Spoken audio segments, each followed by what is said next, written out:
Success is built in the dark, in the hours when nobody's watching, doing work that wouldn't make a good photograph or an inspiring quote on social media. I'm talking about the kind of work that makes your back ache, that tests your patience, that makes you question whether you're even making progress at all. But here's what I've learned after all these years. That's exactly where the magic happens. Not in the spotlight, not when the cameras are rolling, but in those quiet, unglamorous moments when you're grinding it out and wondering if anyone will ever notice. Let me tell you about a time in my life when I was working 3 jobs. I had my day job, I had my evening commitment, and then I'd come home and work on my personal development until midnight or 1 in the morning.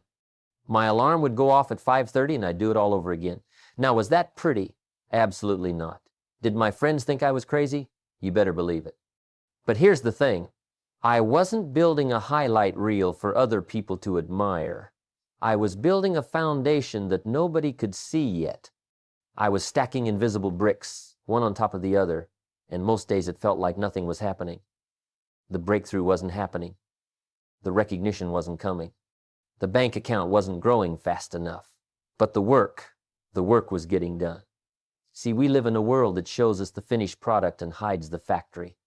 We see the author on the book tour, but we don't see the 2 years of rejected manuscripts and 3 in the morning writing sessions. We see the entrepreneur giving the keynote speech, but we don't see the 7 failed businesses that came before. We see the athlete holding the trophy, but we don't see the 1,000 early mornings in the gym when their body was screaming to stay in bed. Society has sold us this idea that success should look a certain way, that it should feel inspiring every single day, that if you're doing it right, you'll be motivated and energized and passionate all the time. And that's a lie. That's a dangerous, destructive lie that keeps more people from their dreams than any external obstacle ever could. The truth is, most of the work that changes your life is boring. It's repetitive. It's the same thing over and over until you want to scream. When I was learning to speak in public, I practiced the same speech hundreds of times. Not in front of audiences at first, just in my living room, in my car, anywhere I could rehearse. Was that exciting? No. Did I feel like a champion doing it? Not even close. I felt ridiculous, but you know what? Each repetition was making me better in ways I couldn't measure yet. Each time through that material, something was changing in my brain, in my confidence, in my delivery. The work was working even when it didn't feel like it. Here's what most people don't understand. The grind is supposed to be hard. It's supposed to test you. If it was easy, if it was always fun, if it felt good every step of the way, then everyone would do it and it wouldn't be valuable. The difficulty is the filter. The unglamorous nature of the work is what separates the people who really want it from the people who just like the idea of wanting it. And let me tell you, there's a massive difference between those 2 groups. The people who like the idea of success, they show up when it's convenient, when they feel motivated, when the conditions are right. The people who really want it, they show up anyway. They show up tired, they show up discouraged, they show up when every fiber of their being is telling them to quit, and they do the work anyway. I remember talking to a young man once who wanted to build a business. He had this grand vision, talked about it beautifully, could paint you a picture of where he wanted to be in 5 years that would bring tears to your eyes. But when I asked him about his daily routine, about what he was doing today to build that future, he got quiet. He was waiting for the right time, waiting for more money, waiting to feel ready, waiting for some magical moment when everything would align perfectly. And I had to tell him something that hurt to hear. The right time is now, and it's going to look nothing like you think it should. It's going to be messy and confusing and frustrating, and you're going to do it anyway or you're not going to do it at all. You see, success isn't built in the moments of inspiration. Inspiration is wonderful, don't get me wrong. Those moments when you feel on fire, when you can see the vision clearly, when you believe anything is possible, those are beautiful moments. But they're rare. They're like holidays, special occasions that come and go. You can't build a life on holidays. You build a life on Tuesdays. You build it on regular, ordinary days when nothing special is happening and you still have to show up and put in the work. That's where champions are made, in the monotony, in the routine, in doing what needs to be done, whether you feel like it or not. And here's something else I've noticed over the years. The people who make it, the people who actually achieve what they set out to achieve, they stop waiting for the work to look a certain way. They stop needing it to be pretty. They develop this ability to find satisfaction in the process itself, not because the process is inherently satisfying, but because they know where it leads. It's like planting a garden. When you're out there in the dirt, pulling weeds, watering, dealing with pests, your hands dirty and your back sore, that's not the glamorous part. But you do it because you know what's coming. You do it because you can see in your mind what that garden will look like in a few months, what it will provide, how it will feed you and your family. The same principle applies to everything worth having in life. When I was building my library, reading book after book on philosophy, on business, on success principles, there were nights when I'd rather been watching television. There were nights when my eyes were heavy and the words on the page weren't sinking in the way I wanted them to. But I kept reading because I understood something crucial. I was building an internal library, a resource I could draw from for the rest of my life. Every page was an investment. Every concept I wrestled with was making me sharper, wiser, more capable. The work wasn't always enjoyable, but it was always valuable. Let me ask you something, and I want you to really think about this. What are you doing when nobody's looking? What are you committed to when there's no applause, no recognition, no immediate reward? Because that's where your future is being built. Not in the public moments, not when you're on stage or getting praised, but in the private moments when it's just you and the work and the decision to keep going or to quit. Those moments define everything. They're the moments that separate the life you're living from the life you could be living. I've seen people with tremendous talent waste it all because they couldn't embrace the grind. They wanted the results without the process. They wanted the harvest without the planting season. And it doesn't work that way. It has never worked that way, and it never will. The universe has laws, and one of those laws is that you reap what you sow. But here's the part people forget. There's always a season between the sowing and the reaping. There's always a period where you're working and working and working and nothing visible is happening. The seed is underground, it's doing its work, but you can't see it yet. And this is where most people quit. They quit right before the breakthrough. They quit in the darkness, not knowing that dawn was just around the corner. So when I talk about the grind not being pretty, I'm talking about all of it. I'm talking about the early mornings and the late nights. I'm talking about doing the same thing over and over until you get it, right? I'm talking about the rejection, the failure, the moments of doubt that creep in when you're tired and discouraged. I'm talking about showing up on the days when you have nothing left to give and giving anyway. That's the grind. It's not photogenic. It won't trend on social media. Your friends might not understand it, but it works. It has always worked, and it always will work, because consistent effort over time cannot be stopped. It's a force of nature. Now let me tell you about the moment that gets most people. It's not the starting line. Starting is actually easy because you're excited, you're motivated, you've got this fresh energy, and everything feels possible. No, the moment that gets people is about 3 months in, sometimes 6 months, sometimes a year. When the newness is worn off and you realize you're still doing the same things over and over, and the results aren't matching your effort yet, that's the moment. That's when people start dropping like flies. I've watched it happen hundreds of times. Someone starts a business with all the enthusiasm in the world. They're telling everyone about it, they're working late, they're reading books, they're making plans. Then month 4 rolls around and suddenly they're quiet. You ask them about the business and they change the subject. By month 6, they've moved on to something else, something new that's captured their attention, something that feels exciting again. And here's what they don't realize. They quit right in the middle of the transformation. They quit right when the real work was starting to compound. See, there's this phase that nobody warns you about. I call it the ugly middle. It's that stretch of time where you're no longer a beginner, so you can't use that as an excuse, but you're not yet successful, so you can't use that as motivation. You're stuck in this in-between place, where you know too much to quit, but you haven't achieved enough to feel validated. And it's uncomfortable. It's supposed to be uncomfortable. That discomfort is doing something inside of you. It's building something, but most people can't see it, so they bail. I remember when I first started speaking, after I'd gotten past the initial stage of just learning to put sentences together in front of people, I'd done maybe 50 speeches. And I thought I was pretty good. But then I'd watch myself on video or I'd get feedback and I'd realize how much further I had to go. And for a while there, I was in this frustrating place where I knew what good speaking looked like. I could recognize it in others, but I couldn't consistently do it myself. My expectations had outgrown my abilities, and that gap was painful. A lot of people quit right there. They can't stand being mediocre at something they care about. But here's what I learned. You have to be willing to be mediocre on the way to being great. There's no shortcut around that phase. The problem is we're comparing our chapter 3 to someone else's chapter 20. We see the polished performance, the smooth delivery, the effortless success, and we think that's what it should look like for us right now. But we're not seeing their chapter 3. We're not seeing when they were stumbling, when they were awkward, when they were working twice as hard for half the results. Everybody, and I mean everybody, goes through the ugly middle.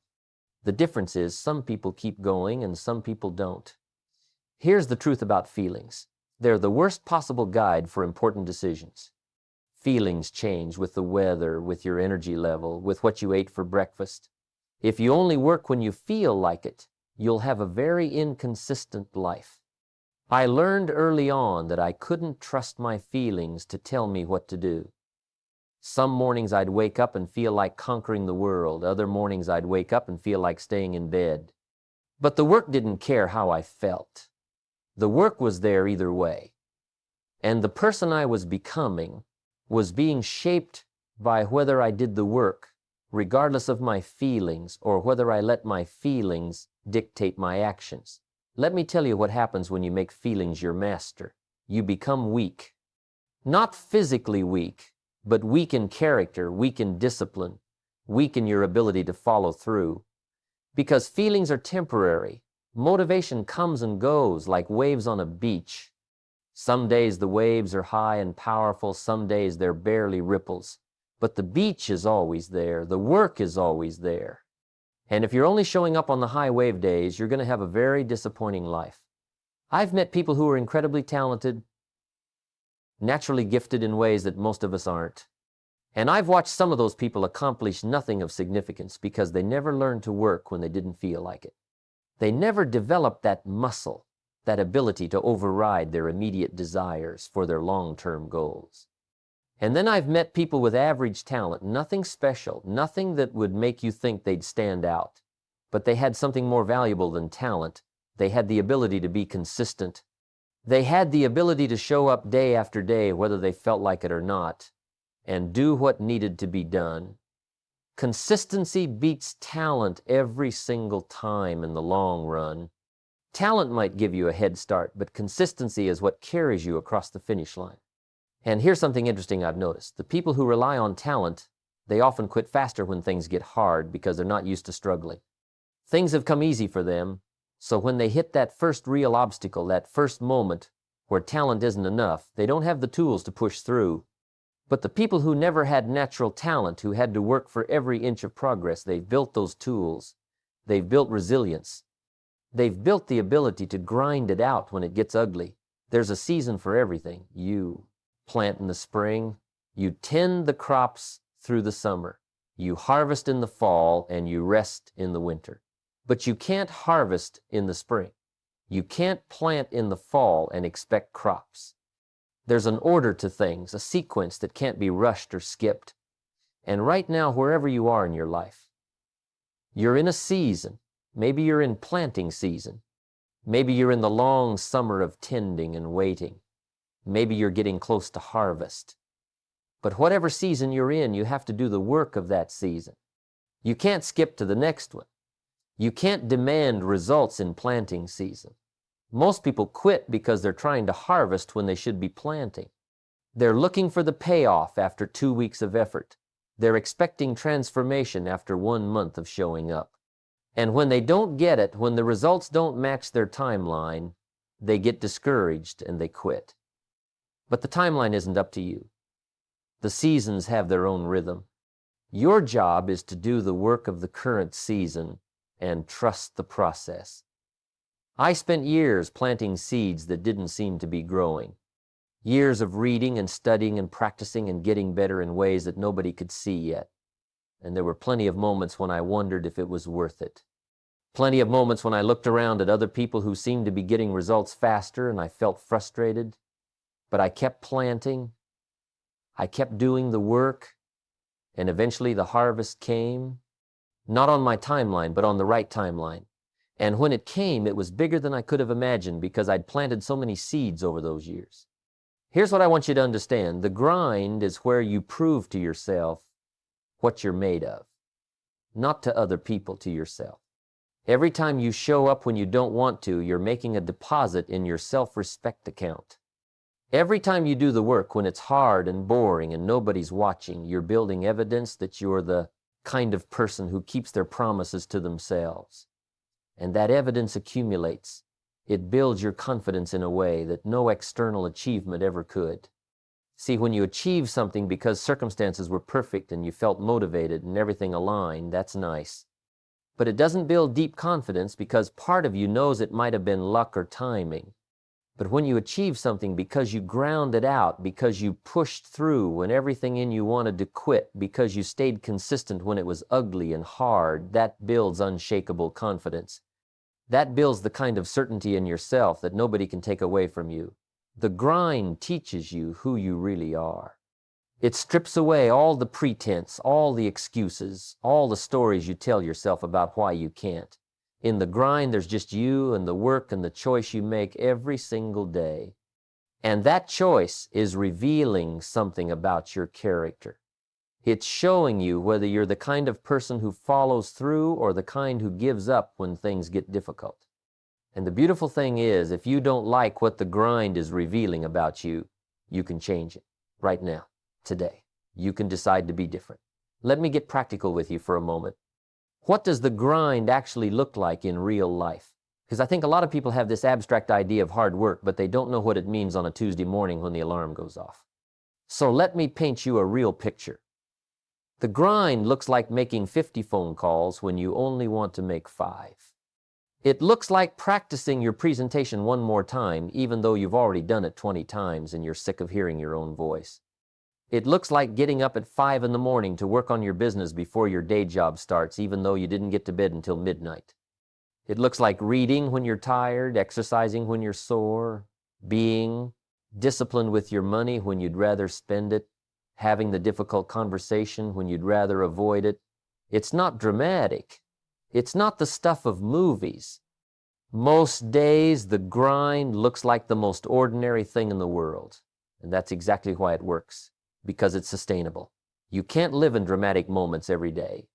You can't sustain peak intensity forever, but you can sustain showing up and doing the basics consistently. That's the secret. The basics done consistently over time create extraordinary results. When I was working on my communication skills, the grind looked like this. Every single day, I would read for at least an hour. Not fun reading, not escape reading, but material that challenged me, that made me think, that expanded my understanding. Then I would practice writing for 30 minutes, trying to articulate ideas clearly. Then I would practice speaking, either recording myself or rehearsing in front of a mirror. Every single day. Rain or shine, tired or energetic, motivated or discouraged, the routine didn't change based on my mood. And here's what most people miss. I didn't see improvement every day. Some days I felt like I was getting worse. Some days the words wouldn't come. Some days I'd listen to my recordings and cringe at how awkward I sounded. But I kept the routine because I understood something fundamental. I was making deposits. Every day of practice was a deposit in an account that would pay dividends later. I couldn't see the account balance growing day by day, but I trusted it was growing. That's what the grind requires. Faith in the process. Not blind faith, but informed faith based on understanding how skill development works, how habits compound, how small actions accumulate into big results. You have to believe that the work you're doing today matters, even when you can't see the evidence yet. You have to trust that showing up consistently is changing you in ways that aren't visible on the surface. Let me tell you about measuring progress, because this is where a lot of people get stuck. They're looking for big dramatic changes. They want to see massive improvement week to week. And when they don't see it, they think they're not making progress. But that's not how growth works. Growth is mostly invisible until suddenly it's not. You're changing every day in tiny ways, and then one day you look back and realize you're not the same person you were 6 months ago. I learned to measure progress differently. Instead of asking, am I where I want to be yet, I started asking, did I do what I said I would do today? That's a question you can answer every single day. And if the answer is yes, you're making progress, period. It doesn't matter if you can see the results yet. It doesn't matter if other people notice. You kept your word to yourself, and that's progress. The grind is about mastering the fundamentals, not the advanced techniques, not the shortcuts, not the hacks, the fundamentals. In any field, there are basic skills that everything else builds on, and most people want to skip past those basics because they're boring. They want to get to the exciting stuff, the advanced strategies, the insider secrets. But here's the truth. The masters never stop working on the fundamentals.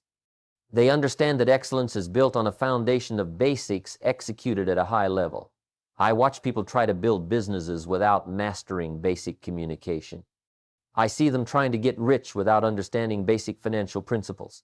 I see them trying to get healthy without learning basic nutrition and exercise habits, and it doesn't work.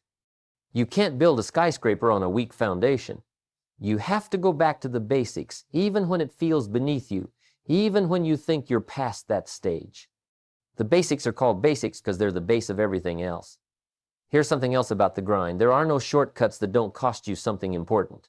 Every shortcut I've ever seen, every hack or trick or easy way around the hard work, it costs you. Maybe it costs you depth of knowledge. Maybe it costs you respect from people who matter. Maybe it costs you the character development that comes from doing things the hard way. But it always costs you something. The long way is the short way. That sounds backwards, but it's true. When you do things right, when you build properly, when you don't skip steps, you're creating something solid that lasts. When you take shortcuts, you end up having to go back and fix things later, and that takes more time in the long run. I've seen it happen over and over. The person who tries to get rich quick ends up broke. The person who tries to build a business on hype instead of value ends up failing. The person who wants the body without the workouts ends up right back where they started. The grind builds character in ways that success never could. When things are going well, when results are coming easy, you don't grow much. You enjoy it, sure, but you don't grow. Growth happens in the struggle.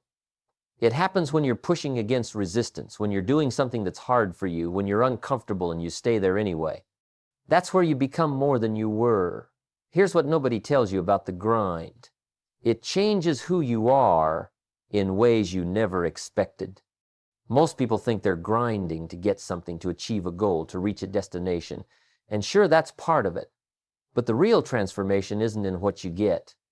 It's in who you become along the way. The grind doesn't just change your circumstances, it changes your identity. I wasn't always the person I am today. There was a time when I couldn't finish what I started. There was a time when I made promises to myself and broke them regularly. There was a time when I let my feelings run my life and wondered why nothing ever worked out. But somewhere in the process of grinding it out day after day, showing up when I didn't want to, doing the work when it wasn't convenient, something shifted inside me. I stopped being the kind of person who quits and became the kind of person who finishes. And that shift, that identity change, that was worth more than any external achievement.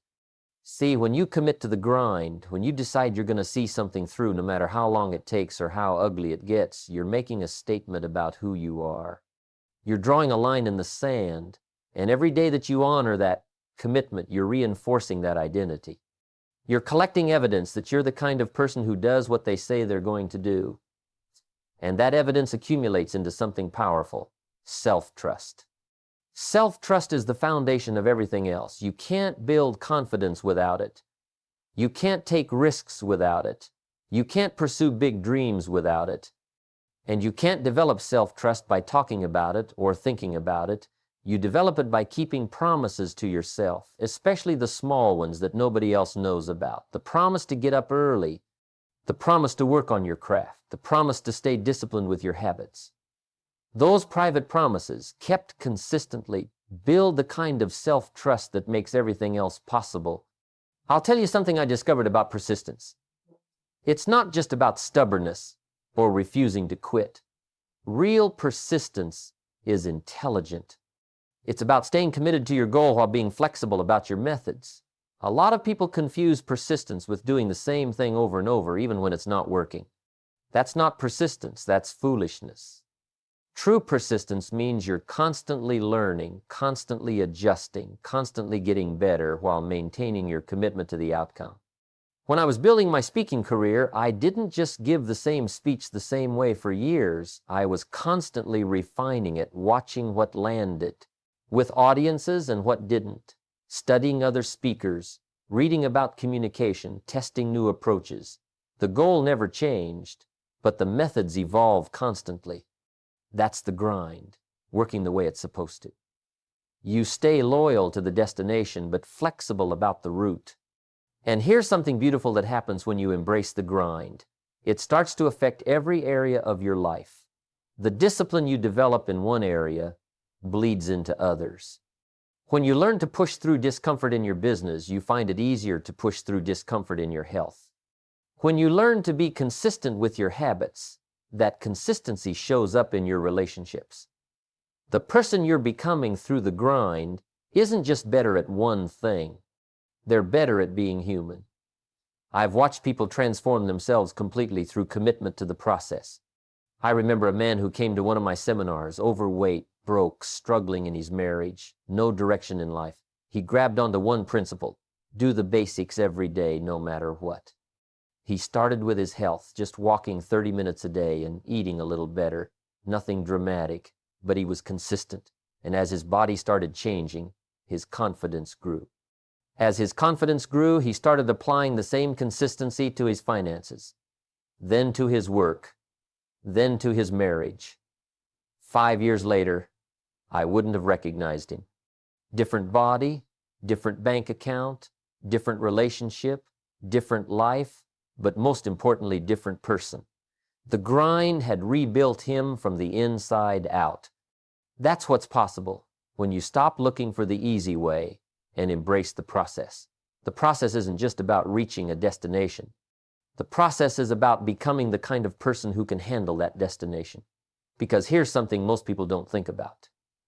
Getting to where you want to go is only half the challenge. Staying there, managing it well, being the person who can sustain that level of success, that requires a different you. And the grind is what creates that different you. Every hard day, every moment you wanted to quit and didn't, every time you chose the disciplined path over the easy path, you were upgrading your internal operating system. You were installing new software that would serve you for the rest of your life. The habits you build in the grind, the character you develop, the resilience you forge, those things stay with you. Nobody can take them away. Economic conditions can change, opportunities can come and go, but who you've become through the process is yours forever. So when it gets hard, and it will get hard, remember this: the difficulty is doing something for you. It's not happening to you, it's happening for you. It's revealing your weaknesses so you can strengthen them. It's showing you what you need to learn. It's building your capacity to handle more. The grind is uncomfortable because growth is uncomfortable. You can't expand into a bigger version of yourself while staying comfortable in your current version. I want you to think about something. 5 years from now, you're going to be somewhere. That's guaranteed. Time is going to pass whether you use it well or not. The only question is, who will you be when you get there? Will you be the same person, just older, still talking about what you're going to do someday? Or will you be someone different, someone stronger, someone who's done the work even when it wasn't pretty, someone who's built something real through consistency and commitment? The grind works. It has always worked. It will always work. Not because it's easy or fun or inspiring every day, but because consistent effort over time is a fundamental law of success. You can't cheat it, you can't skip it, you can't hack your way around it, but you can embrace it. You can decide right now that you're going to be the person who does the work regardless of how it looks, regardless of how it feels, regardless of how long it takes. That decision, that commitment, that's where your new life starts. Not someday when conditions are perfect. Right now, in the mess, in the middle of the grind, that's where champions are born.